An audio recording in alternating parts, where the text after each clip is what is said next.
Saudara-saudari yang terkasih dalam Kristus, selamat berjumpa kembali dalam Renungan Harian Katolik di hari Senin 6 Mei 2024. Pada hari ini kita akan bersama-sama mendengarkan dan merenungkan firman Tuhan dari Injil Yohanes bab 15 ayat 26 sampai bab 16 ayat 4a. Dalam nama Bapa dan Putra dan Roh Kudus. Amin. Tuhan bersamamu dan bersama rohmu. Inilah Injil Tuhan kita Yesus Kristus menurut Yohanes. Dimuliakanlah Tuhan. Dalam amanat perpisahannya, Yesus berkata kepada murid-muridnya, "Jikalau penghibur yang akan kuutus dari Bapa datang, yaitu Roh kebenaran yang keluar dari Bapa, ia akan bersaksi tentang aku.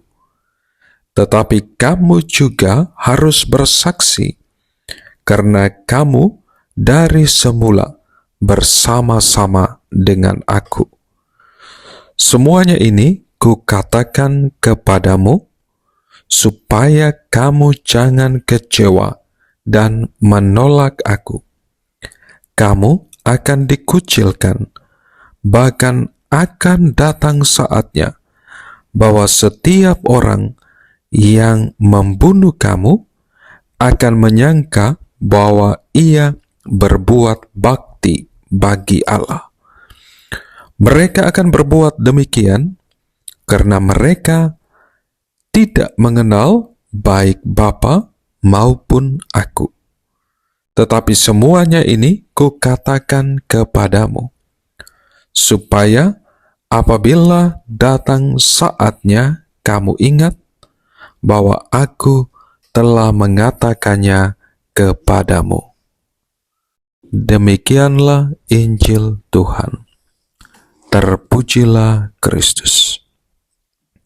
Saudara-saudariku yang terkasih dalam Kristus, setiap kita pasti mengalami yang namanya kecewa. Kita kecewa kalau apa yang kita harapkan tidak tercapai. Kita kecewa karena dikhianati oleh orang yang sungguh kita percaya. Banyak hal lain yang sering membuat kita kecewa. Itulah kelemahan, kekurangan manusiawi kita, mudah sekali kecewa dan juga mengecewakan. Saudara-saudariku yang terkasih dalam Kristus, selain kecewa kepada sesama, kita pun kadang kecewa dengan Tuhan.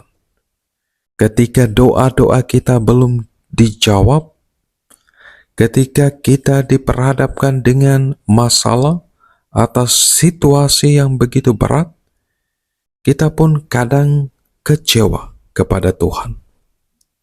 Sikap kekecewaan kita ini kadang tanpa kita sadari berpengaruh pada relasi kita dengan Tuhan dan sesama.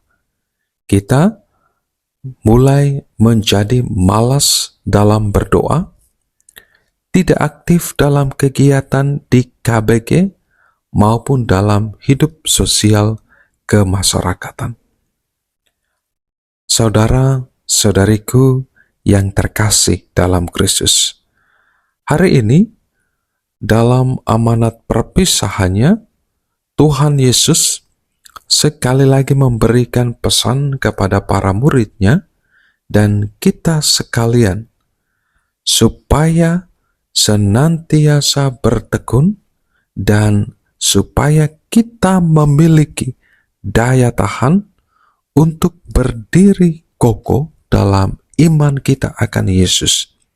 Secara khusus, ketika kita secara pribadi berhadapan dengan berbagai macam situasi sulit dalam tugas karya perutusan kita di tengah dunia ini. Dalam tugas karya kita untuk membawa kebaikan, membawa kehidupan, membawa kebenaran. Tuhan Yesus menegaskan kembali konsekuensi menjadi murid-muridnya. Semuanya ini kukatakan kepadamu, supaya kamu jangan kecewa dan menolak aku. Karena kamu menjadi pengikutku, kelak kamu akan diusir dari rumah-rumah pertemuan orang Yahudi. Bahkan ada yang dibunuh. Dan orang yang membunuhmu justru merasa sudah berbuat benar di mata Allah. Mereka berbuat begitu karena tidak pernah mengenal Bapa ataupun aku.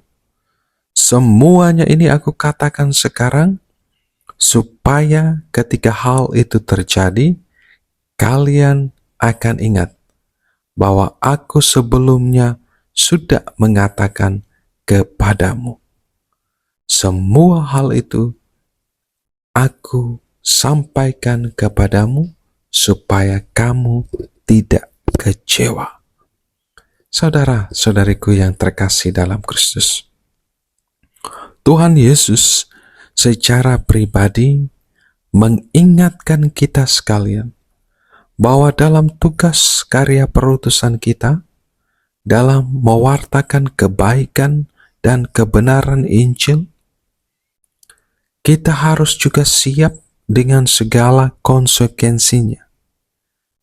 Namun, percayalah, kalau kita sungguh-sungguh hidup sebagai muridnya, walaupun ketika kita diperhadapkan dengan situasi penolakan, ejekan, maka berkat Tuhan pasti akan tercurah kepada setiap kita. Percayalah bahwa semua hinaan dan penolakan yang kita alami dalam tugas karya perutusan kita di dunia ini tidak sebanding dengan sukacita yang akan setiap kita peroleh ketika kita tetap berdiri kokoh dalam iman kita akan Yesus. Saudara-saudariku yang terkasih dalam Kristus, dalam keadaan apapun, mari kita jangan pernah kecewa kepada Tuhan Yesus. Tuhan Yesus menghendaki agar kita ikut aktif dalam tugas karya perutusan di tengah dunia ini, melalui hidup karya panggilan yang telah Tuhan percayakan kepada kita masing-masing. Tuhan meminta kita untuk terus menjadi saksinya, dan percayalah, Dia dalam kuasa-Nya juga selalu dan senantiasa menyertai kita dengan kuasa dan berkat-Nya. Aku selalu dan senantiasa menyertai kamu sampai akhir zaman. Roh Kudus meneguhkan dan menguatkan kita dalam tugas karya perutusan kita. Berkat Tuhan beserta kita sekalian, Bapa, Putra, dan Roh Kudus. Amin.